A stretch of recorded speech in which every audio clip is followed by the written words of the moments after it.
this project, at the initial phases, we did consider using state and federal tax credits, and we had an architectural consultant come in and talk to us, a historian, and also someone from the state, a tax credit reviewer, and we all decided that we just weren't going to take that approach with the tax credits because we couldn't change the inside as much as we wanted to. It's not like the inside was beautiful and had amazing woodworking, amazing floors, fixtures. It was not in good shape, so we didn't want to preserve it in the state it was in, I guess, the 40s when it was last renovated. We reconfigured the space and did do things in a looser way than a straight restoration. We were left with cool old boards and things like that. This building never really had beautiful rooms in it or beautiful fireplaces or beautiful mantels. What it really had was interesting brick walls and really old pieces of wood.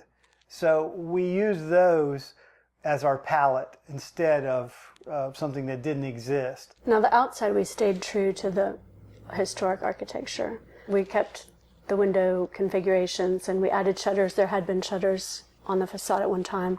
So the outside, we for the most part preserved the outside, but the inside we used a lot more freedom in the design.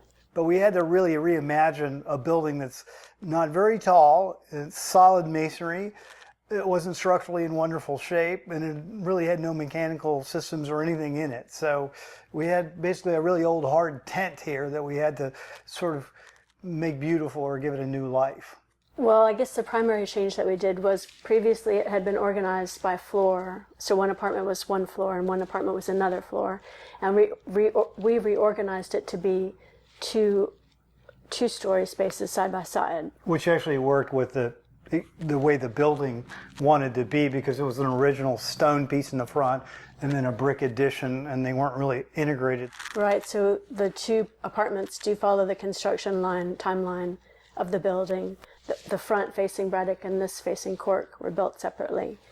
So, and it gave a much better separation for the tenants than having them stacked with sound issues. And it's also better for fire safety as well. Right. So there's some pragmatic things that went with honesty and poetry.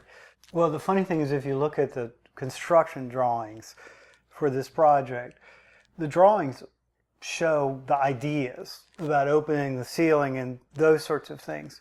But the actual specifics, we had to do it in an ongoing process during the project, because we didn't know what we'd find when we pulled the ceiling down, and we didn't know what we'd see when things came off the walls. It's a different sort of preservation.